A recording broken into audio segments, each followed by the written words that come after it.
Olá, queridos amigos, queridas amigas, que o Senhor vos abençoe, que o Senhor Deus vos guarde, que a face do Senhor Jesus possa resplandecer em cada um de vocês, dando-lhes o devido entendimento, sabedoria, e que todos tenham um belo dia.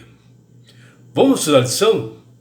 E hoje, 26 de maio de 2025, segunda-feira, a lição 9 de hoje, ela tem como título Esperança em meio à turbulência. E a lição de hoje está baseada no livro de Jeremias, capítulo 4, versículos 23 até 26, e também Apocalipse, capítulo 21, versículo 1. O profeta Jeremias, ele recebe a orientação de Deus para fazer um apelo ao povo de Judá para que eles se arrependessem da maldade, porque a iniquidade havia proliferado no meio deles, porque haveria juízos que iriam cair sobre eles. E o profeta apresenta esses juízos aqui nesse capítulo 4, e na visão de Jeremias, ele enxerga o caos, e ele ali em Judá, né? E ele compara como se fosse a terra antes da criação. E ele observa assim desastres naturais, coisas horríveis acontecendo ali.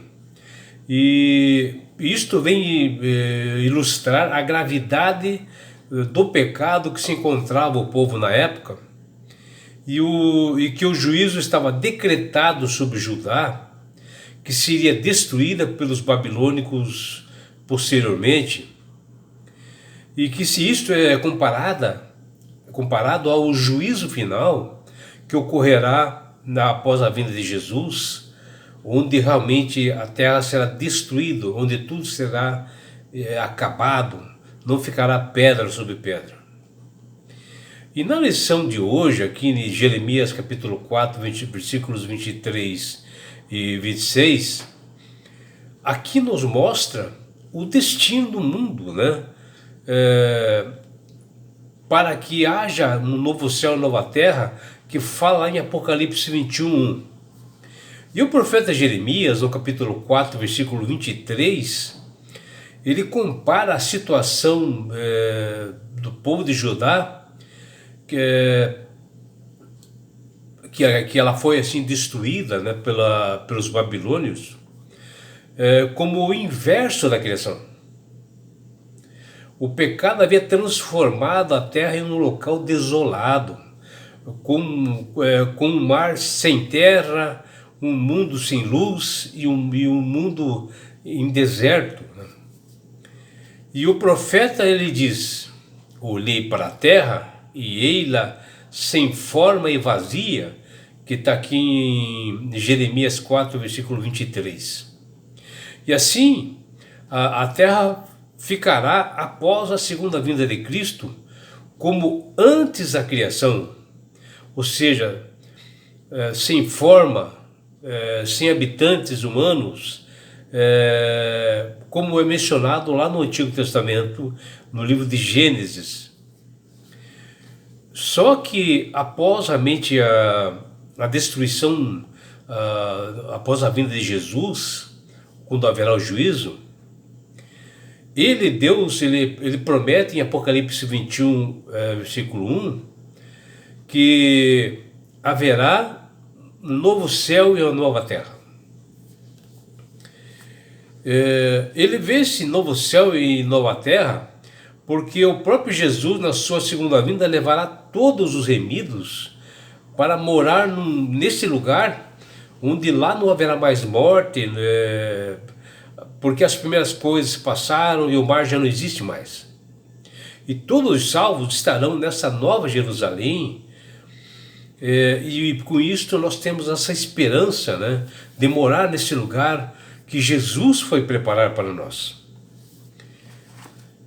E Jesus, ele em todo o seu ministério, ele já apontava para esses acontecimentos e qual era a situação dos salvos, dos perdidos, porque Jesus, quando ele teve entre nós a forma humana, ele profere uma parábola das 10 virgens, que também fica bem claro ao afirmar que seria uma alegoria para o fim dos tempos. Apesar de todos serem virgens nessa parábola, haverá uma diferença entre que Jesus, separa em dois grupos, as prudentes e as nécias. E munido de azeite dobrado, o primeiro grupo entrou para as bodas do noivo, que isso ocorrerá nas mansões celestiais. Porém, o grupo das nécias, com suas lâmpadas apagadas, ouvirá a triste sentença: em verdade vos digo que não vos conheço. Foi dita por Jesus, que está lá em Mateus capítulo 25, versículo 12. Os habitantes de Jerusalém haviam perdido o Senhor de vista. Eles continuavam com os seus rituais vazios, mas com seus corações estavam assim, bem longe do verdadeiro conhecimento de Deus. E a circuncisão, que era um sinal de uma aliança feita com Abraão e a sua descendência, não cumpriria o seu propósito sem antes o povo não se considerasse o seu coração, que está lá em Jeremias capítulo 4, versículo 4, em que fossem colocados os mandamentos de Deus em seus corações. E ao contrário da dureza e da malícia do coração do povo de Israel, Jeremias mostrou a profunda piedade e sensibilidade ao contemplar a destruição que viria sobre Judá através dos babilônicos.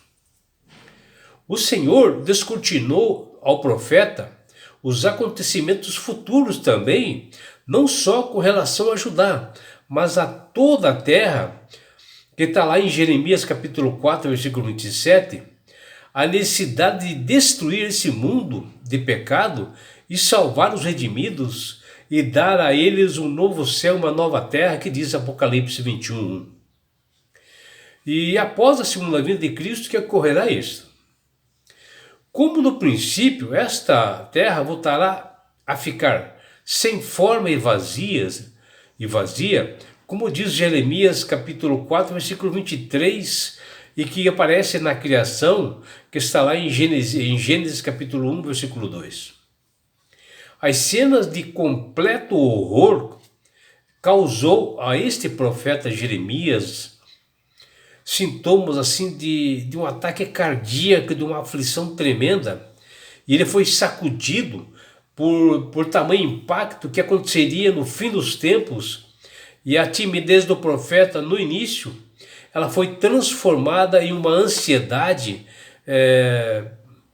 de urgência, que ele diz lá: não posso calar-me, que está lá em Jeremias 4,19.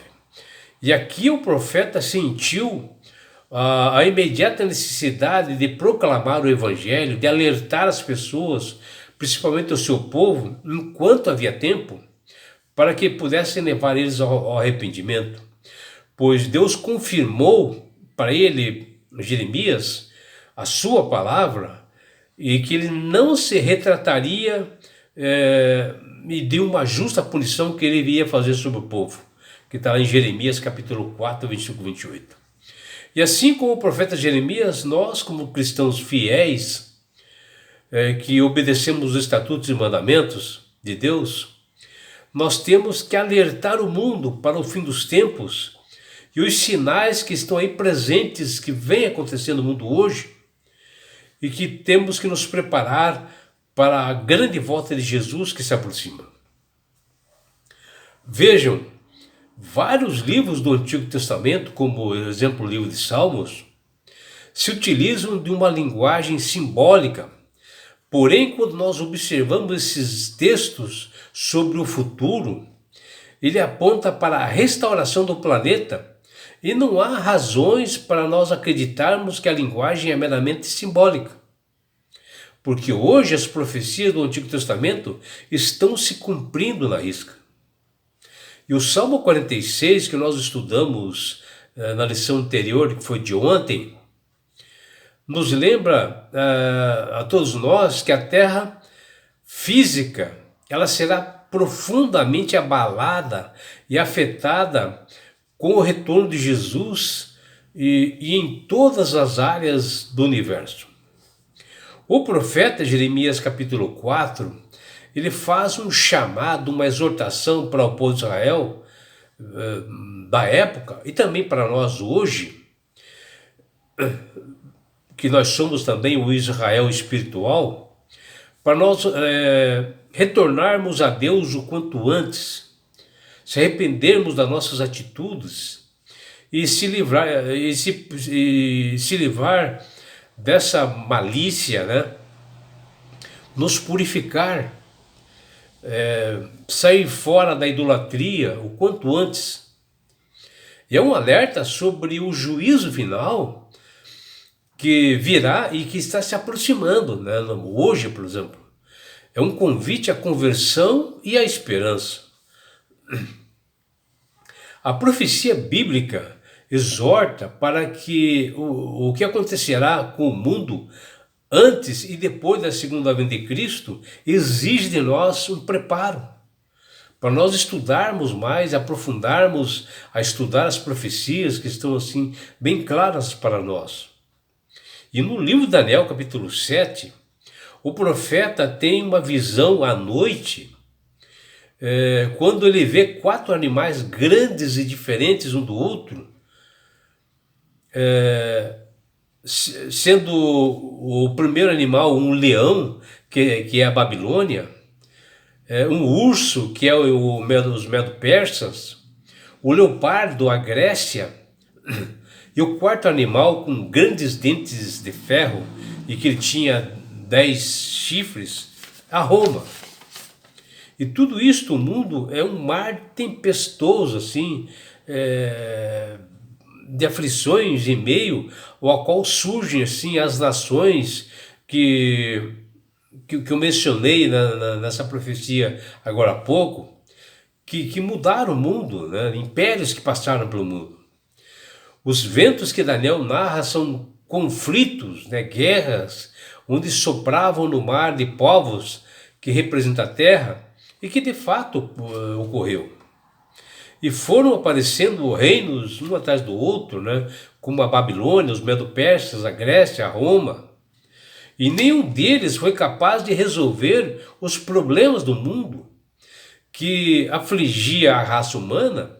Aliás, só aumentava ainda mais, e o aumento levou à degeneração do povo, né?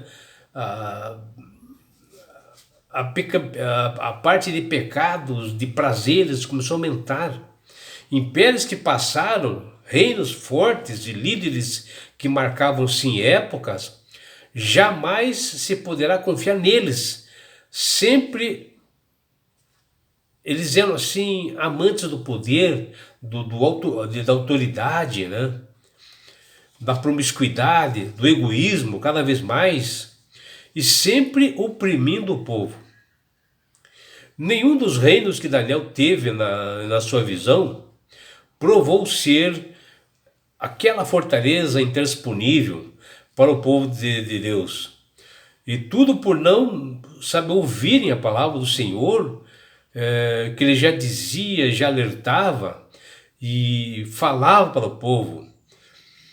Porque o próprio apóstolo Paulo diz lá que a nossa pátria não está aqui, a nossa pátria está nos céus, que está lá em Filipenses 3:20, que está já no Novo Testamento. Porém, no Antigo Testamento já mencionava o caos que havia na terra, porque só existe um lugar pleno de paz, que é o trono inabalável do Senhor Jesus, que fala lá em Ezequiel 1:26. E Jesus já havia alertado quando ele esteve entre nós na forma humana e avisou que o mundo chegaria a uma desordem cada vez maior mais profunda ao se aproximar da sua segunda vinda, ou seja, o seu retorno, que está lá em Mateus 24. E até ele deu os sinais transparentes a todos da sua segunda vinda. Que está lá em Mateus 24 e Lucas 21. E é por isso, meu amigo, minha amiga, que Deus tem falado com todas as pessoas para aceitarem a Jesus como Salvador e Senhor da sua vida.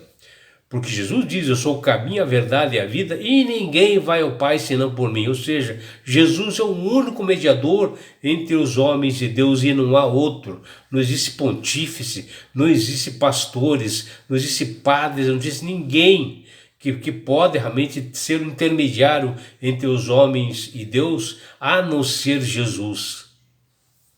E quando você aceita Jesus como Salvador, realmente obedecendo seus estatutos e mandamentos, você ganhará de Deus esse presente que chama de salvação.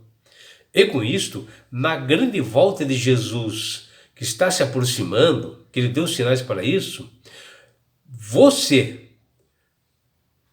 sua família, seus filhos, seus amigos e todos nós, ele, Jesus, na sua segunda vinda, ele nos levará, sabe para onde? Para as mansões celestiais. Um lugar, meu amigo, minha amiga, onde lá não haverá mais morte, mais dores, mais aflições, não haverá perseguições. Você estará no céu. Você participará da grande bodas do Cordeiro, do casamento, da união do noivo Jesus com a sua igreja, que somos nós, numa grandiosa festa no céu. E além do mais, meu amigo, minha amiga, você terá uma grande oportunidade de estar assim, face a face com Jesus. Já imaginou? Sabe por que Deus quer fazer isto com você, meu amigo? Com você, minha amiga? Porque Jesus te ama. Abraços do seu amigo João Carlos Amorim.